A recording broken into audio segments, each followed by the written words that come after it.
Guys, welcome to my YouTube channel. इस video में आज हम क्लास 11 मैथमेटिक्स का सिलेबस डिस्कस करेंगे। जैसा कि आप देख सकते हैं, ये माध्यमिक शिक्षा बोर्ड राजस्थान अजमेर यानी आरबीएससी का सिलेबस है।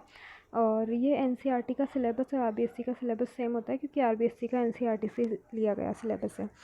तो जो 11th क्लास का सिलेबस है वो 12th क्लास से थोड़ा लेंदी होता है। इसमें देखिए, आप देख सकते हैं सिलेबस के अंदर 14 चैप्टर्स हैं। टोटल 14 चैप्टर हैं, ये रहा। और ये आप देख सकते हैं एनसीईआरटी से प्रतिलिपि अंतर्गत प्रकाशित text book for class 11th NCERT is published under copyright के अंडर इसको एनसीईआरटी के से ही पब्लिश किया गया है एक्चुअली। तो अब हम देखते हैं कि हमारा सिलेबस क्या है। तो सिलेबस के अंदर आप देख सकते हैं 14 चैप्टर हैं। उसमें से फर्स्ट चैप्टर हमारा है समुच्चय यानी कि इसको हम सेट बोलते हैं इंग्लिश में। समुच्चय के अंदर ये हमारे टॉपिक्स हैं, भूमिका, समुच्चय और उनका निरूपण। ये हम आगे पढ़ेंगे समुच्चय क्या होता है।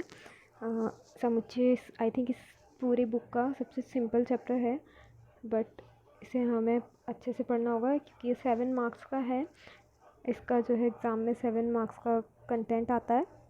आप देख सकते हैं जो 11th का पेपर आता है वो पेपर पूरा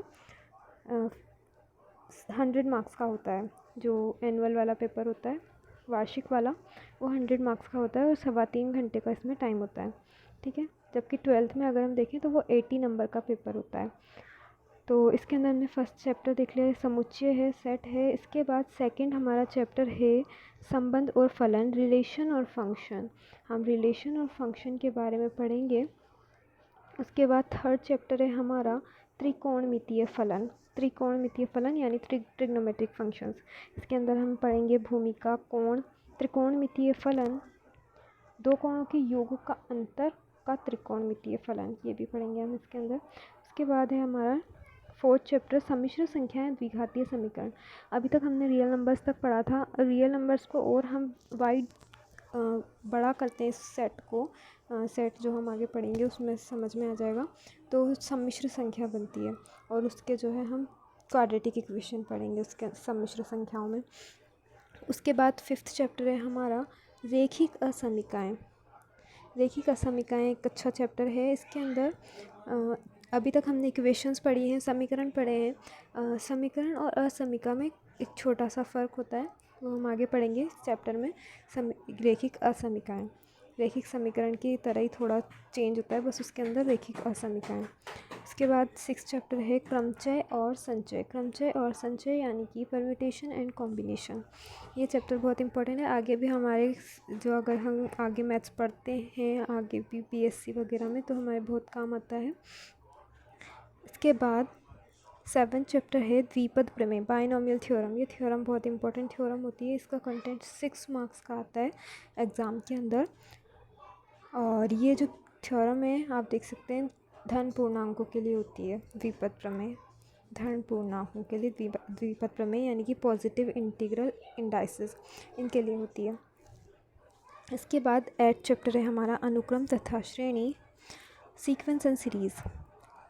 इसी तरह 9th चैप्टर है सरल रेखाएं। इसके अंदर हमने काफ़ी कुछ तो पढ़ा है, लेकिन इस सरल रेखाएं हमने अब रेखा की ढाल, समीकरण, इसकी समीकरण वगैरह ये सब चीज़ें हमें पढ़नी है।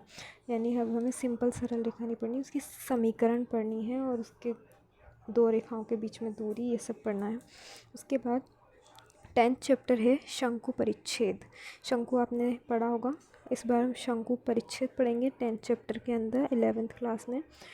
और शंकु परिच्छेद के अंदर हमारे पास ये टॉपिक आते हैं, व्रत आता है, परवलय आता है, दीर्घवृत्त आता है, अति परवलय आता है। इसके 4 टॉपिक होते हैं मैन, इनके अलावा और कोई भी नहीं होता है। तो ये 4 टॉपिक होते हैं जो हमें पढ़ने होते हैं शंकु परिच्छेद के अंदर। उसके बाद है हमारा 11th चैप्टर त्रिविमीय ज्यामिति का परिचय। त्रिविमीय ज्यामिति यानी कि 3D ज्योमेट्री। 3D ज्योमेट्री हम पढ़ेंगे। अभी तक हमने 2D ज्योमेट्री पढ़ी है, जब भी पढ़ी है। 2D ज्योमेट्री में क्या होता है, एक प्लेन होता है, कार्टेशियन प्लेन होता है, जिसमें एक एक्सिस एक्सिस होती है, एक एक्सिस वाई एक्सिस होती है। तो इसके अंदर इसको कहते हैं हम 2D प्लेन। तो ये तो 2D प्लेन होता है। और जो 3D होता है, 3D में प्लेन नहीं होता है, 3D स्पेस होता है जो हम देखते हैं आसपास, पूरा 3D होता है। उसके बाद है 12th चैप्टर सीमा और अवकलज। सीमा और अवकलज, लिमिट्स एंड डेरिवेटिव्स। ये एक अच्छा चैप्टर है, आगे 12th में भी बहुत काम आता है ये। काफ़ी सारे चैप्टर्स होते हैं इसका, देखिए 9 नंबर का कंटेंट आता है एग्ज़ाम के अंदर। और फिर 13 चैप्टर है सांख्यिकी यानी स्टेटिस्टिक्स। ये हमने पढ़ा है पहले भी, जो भी पढ़ा है। उसके बाद आगे हम इसको थोड़ा आगे का पढ़ेंगे, इसका थोड़ा स्टैंडर्ड चेंज हो जाएगा। उसके बाद 14 आता है हमारा चैप्टर प्रोबेबिलिटी। प्रोबेबिलिटी हमने 10th क्लास में भी पढ़ी थी।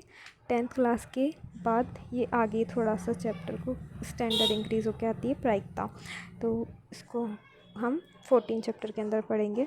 तो ये था आपका पूरा सिलेबस 11th क्लास का। इसकी क्लासेस की वीडियो हम जल्दी लेके आएंगे, तो थैंक यू सो मच। और अगर आपको फ़िज़िक्स, बायोलॉजी वगैरह का भी सिलेबस चाहिए हो तो डिस्क्रिप्शन में लिंक डाल दिया जाएगा, आप वीडियो देख सकते हैं।